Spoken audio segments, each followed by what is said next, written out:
Hi, I'm Brian Levy. I'm a partner at Manchester Living and the host of the Manchester Living podcast. The purpose of the podcast is to help people navigate the complex maze of elder care. There's a lexicon of elder care terms on the website at manchesterliving.com. Today we're talking about palliative care, but before we get to that, I want to open the show with a new and noteworthy. It's a little long, but it's worth the watch. Check this out. How can you tell it's a 73 from the front end?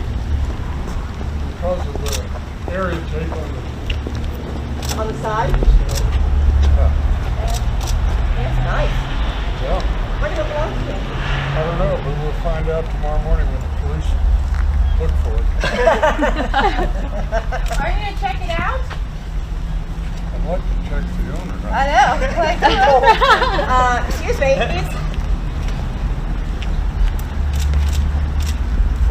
This is an automatic. Mine is a stick. Wow.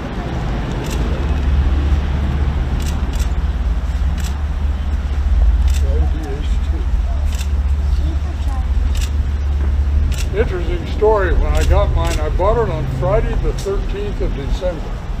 It was a brand new model. I bought it in 72 to 73. And I was going to take delivery of it about 2 days later. And they called me that afternoon and they said, we found some bad paint up in this area.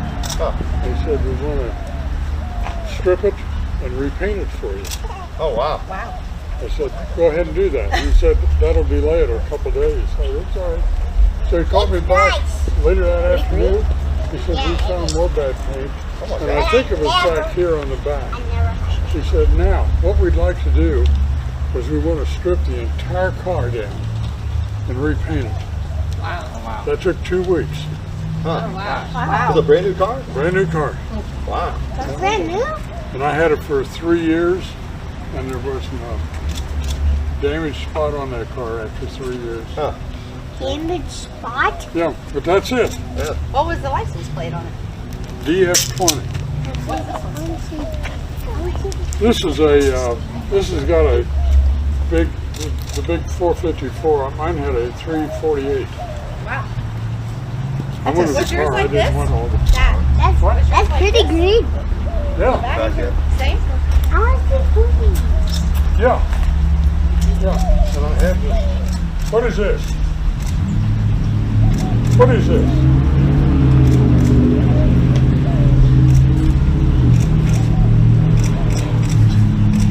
You know what that means? You didn't have to.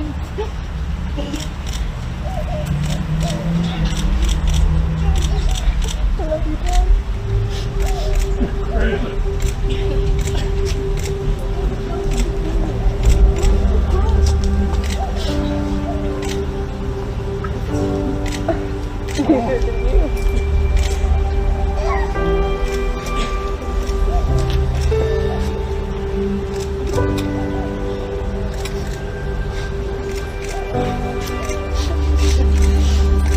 Okay, now, how many people knew this was coming?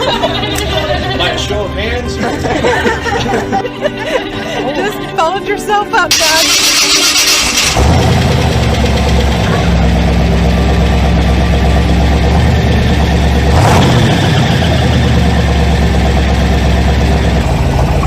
One of my favorite videos ever, and really the message is life is what happens on the way to where you're going. Today, we're talking about palliative care with my friends Michelle Finamore. You are nurse practitioner and board certified in hospice and palliative care. That's right. With Pyxis Care Management. And Evelyn Steinke, care consultant with SilverStone Hospice and SilverStone Palliative Care. Yes. Thank you both for being here. Thank you. Let's jump right in. Evelyn, what is palliative care? Palliative care, as its definition, is comfort care. So whether that be a care in the form of I'm still seeking treatments, curative treatments, or I have decided to go end of life care, it's all considered palliative care. Michelle, what's the difference between hospice and palliative care?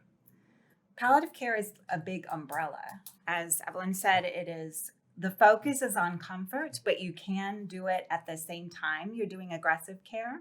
Where hospice, only comes into play when you've decided to forego aggressive treatment. So hospice is its own service and is meant to be all-encompassing, or again, palliative can include hospice, but it also could include aggressive treatment. So why do families talk about the goals for the service? What are the goals? Well, that's part of what palliative care does. So the clinicians in palliative care meet with patients and their loved ones, whether that's family or friends, whoever they consider in their close circle. And what we do is talk about goals of care. It sounds something easy because I think most of us would say, I just want to get better. That's my goal. My goal is to get cured.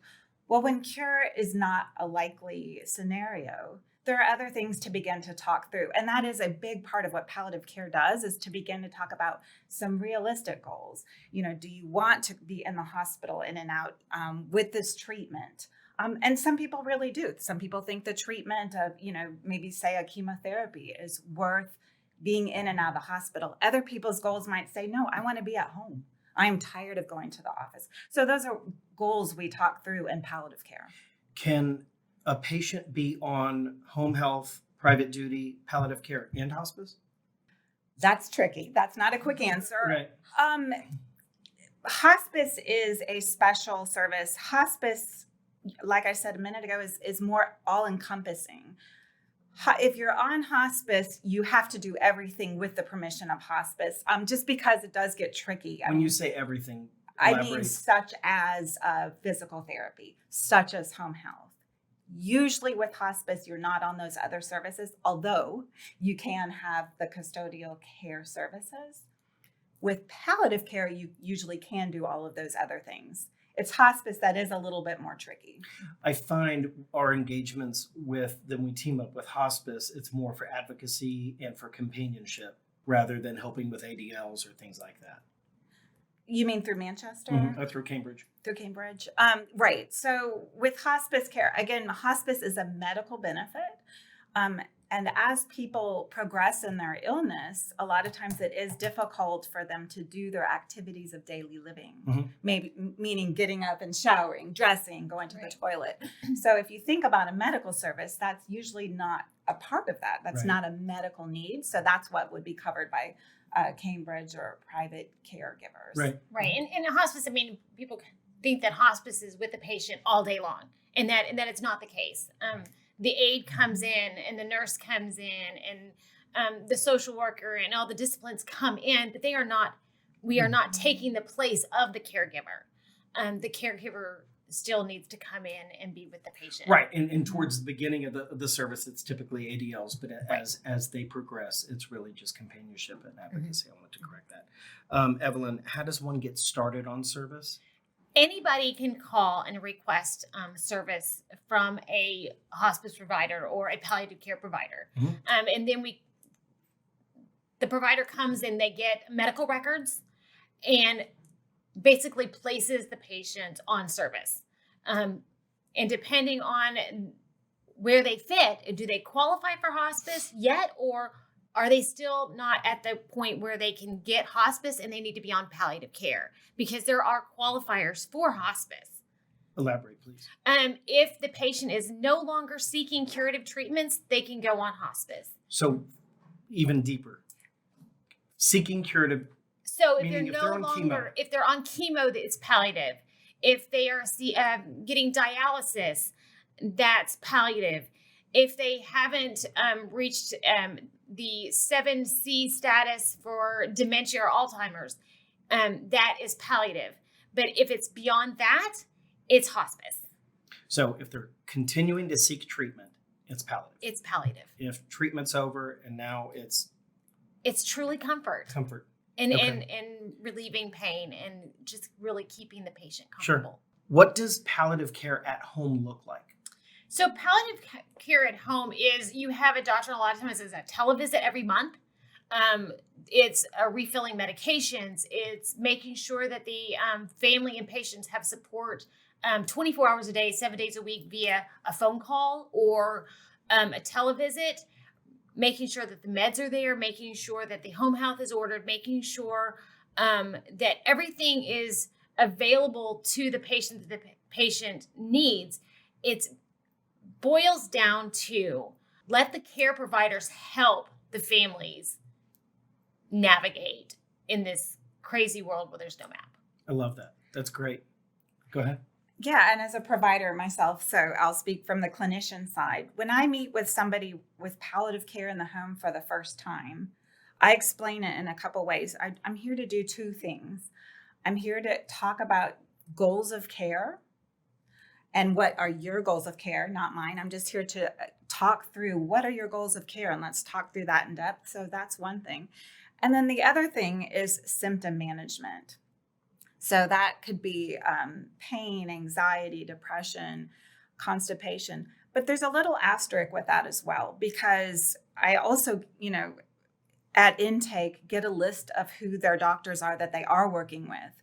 And before I do start prescribing, I do like to reach out to the doctor if I have not already heard from them to coordinate care, because we don't want to, we work with their providers. We don't take the place of them. We are working hand in hand with them. So, and I let the patients know that as well. So that's palliative care in the home. It is, and it is provider oriented. Hospice is a team approach.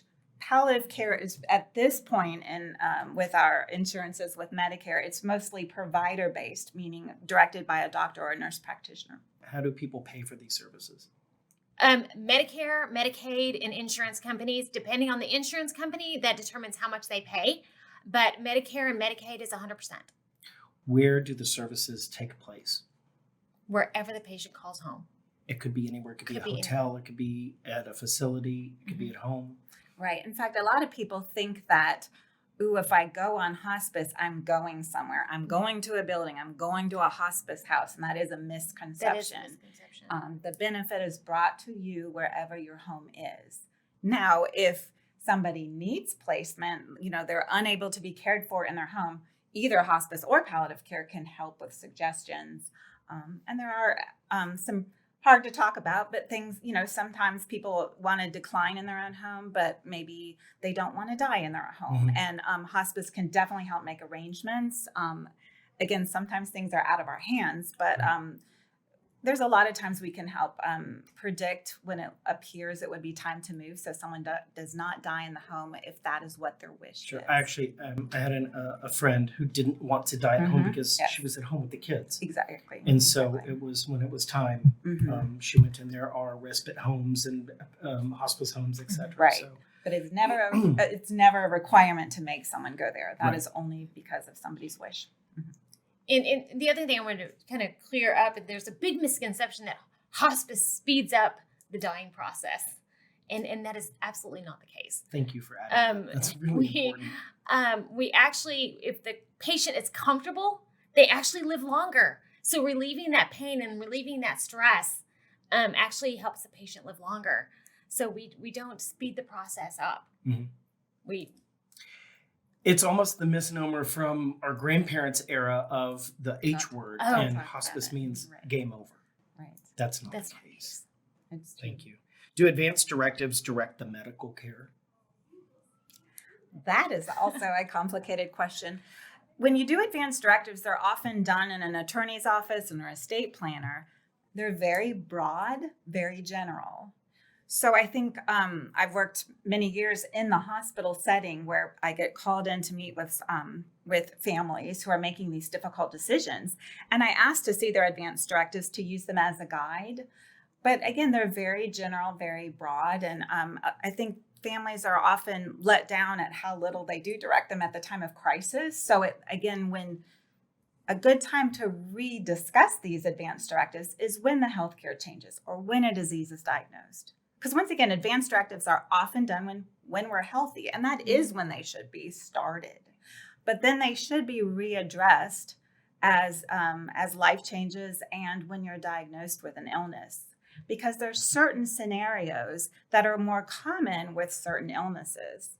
What I mean by that is, let's say you get diagnosed with cancer versus you getting diagnosed with heart disease or Alzheimer's. Those are three very broad and different disease processes that come, each of those big broad categories comes with likely scenarios that are not necessarily addressed in advanced directives. So So it's Each complicated. case is unique. Right. And that's where, again, palliative care becomes so helpful and important, is because often palliative care staff is the first people to, again, readdress these hard to talk about subjects. And I just want to go back to what Evelyn said a minute ago. I think talking about initiating these discussions is hard, but I find that once that door is opened, it's so helpful and it provides relief.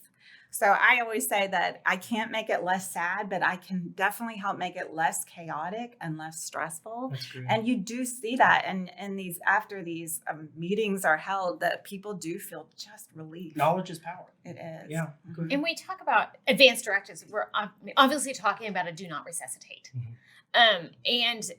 When you go on hospice, the social worker is always going to ask, do you have a DNR? And that is something that's preferred in hospice. And so it's always something to be thinking about. It's not a mandatory thing in hospice, but it is preferred because obviously at that point you're no longer seeking treatments. So in the resuscitation process is horrifying. And nobody wants to see a family member go through that. So it's just something that families really need to think about and look into as they go through the process of, the difference between palliative care and hospice. Obviously, like I said, it's not mandatory. You can have a DNR or not have a DNR on hospice and on palliative care, but it's definitely something worth a family gathering and a family's talking about. Thank you. When I've met with palliative care patients over the years, there is another misconception that a do not resuscitate is part of advanced directives. And just to clarify, those are two separate forms. Advanced directives are, like we said, maybe done with a estate planner or an attorney, where a do not resuscitate is an actual physician's order signed by the doctor. So I'm just clarifying, these are two very separate forms. Thank you for clarifying that. What services under the umbrella of hospice? I always tell people hospice is like found money. They're going to pay for the hospital bed. They're going to pay for incontinence supplies, medicine, all of those things. Is that also the case for palliative care? No. And that's hard because even I think a lot of our referral sources, and I'm meaning hospitals and doctors, assume, hey, palliative care, you're going to get everything you get with hospice. And you don't. Right now, it's really, again, we can order home health, but you might have a copay for that. You need a hospital bed, we can order that, but it's going to take a while. You might have a copay, things like that. Right. And it's another layer to what's already there with the care. And so anything that's currently with a regular doctor, your medications, you've got your copays for any equipment, any visits, there's still all those copays with palliative. It's when they switch to hospice that everything is covered. So why would one opt for hospice over palliative care? I understand the difference between the two, but does that decision also include, hey, this is going to be really expensive? Do we want to prolong this? What I loved about when I work palliative care is I have zero pressure to get somebody to hospice. However, if what I'm hearing from the patient and their loved ones is, I am tired of going to the doctor's office, I am tired of going to the hospital, these things don't do anything for me anyway, but I don't want hospice, I like to explore that more because I tell them truthfully, well, you know what? You're going to get a lot more services with hospice. Right. So again, it's that old H word. A lot of people are reluctant, I found, to even learn about hospice care. So, but you do get a lot more services if your focus is comfort. You mentioned hospital. Why would a patient want to or not want to go to the hospital? That really goes back to their goals of care. So if you feel like the treatments you're getting, you have a close relationship with your oncologist and you just want to go for that follow-up and you get blood transfusions so often and they give your loved one energy. Well, those people, who say things like that tell me they're not ready for hospice. Mm-hmm. They are getting some benefit from the treatment. Other times I go to the doctor, I sit there for 3 hours, I come back feeling worse. Right. It's so hard for us to get there. It's miserable. Again, would be something to consider. You know what? Maybe it is time to say, I don't need to do that anymore. I'm not getting benefits So from it's that. really about quality of life. It is, and what quality of life is to that person. Mhm. Because what's quality of life to me might be Great different point. than quality of life to you or someone else. Great point. And it goes into those discussions with the families, and it's like, what are your goals of care, and what are the things you want to do and not want to do? So if they're saying that, well, they want to see their doctor and they want to do this, and then if they flat out come out and say, I don't want to go to the hospital, I don't want to go, I just want to stay home, then and then they go say, well, I don't want to go on hospital. Well, what you just described to me is hospice. So let's educate again. And then, but I still want to go out, and I still want to go out to take, grandma out to eat. Take her out to eat. She can go out to eat on hospice. It doesn't mean she's laying in the bed and she can't go anywhere. They can still go out. Right. They can still go visit family. What's- Let the provider know where they're going. What's the average? I know we've had residents on hospice for years. What's the average person on service with hospice compared to palliative care? Is there one? I mean, truly, I would say an average of hospice, I don't know the actual numbers, but should be 4 to 6 months. However, that's a total huge ballpark average. That means some people come on hospice the day of their death, and they're on for 1 day. Other people, as you said, might qualify longer. In the background, a nurse practitioner like myself or a doctor is having to requalify somebody to stay on hospice eventually every couple months and for the rest of their life to make sure they qualify. We've had residents that actually graduate from hospice. Exactly. And how they requalify is there needs to show some documentation or show some evidence of decline. If that person is actually maintaining health or even improving, then that would be when you, as you put it, graduate from hospice and maybe go back to other services. And that's another good point. Sometimes people are pretty sure about hospice, but they're thinking, but what if I hear about a new option? Yes, you can stop hospice and then your services do get reinstated as they were before. Right. And if somebody's on service with a hospice company and they don't like their nurse, they don't like something that's going on and they want to change, what is that process like? The first thing I would do is say, address it with the hospice company first. If they can't resolve it, don't drop the hospice company. Get a transfer form. Otherwise, you're going to lose benefit periods. So transfer, use the transfer form. Don't revocate. Great. What haven't I asked you that I should? I would say if there's ever any questions, or if the families have questions about hospice, questions about palliative care, don't hesitate. Reach out to a provider. We're here to help. Thank you. Michelle, what haven't I asked you that I should?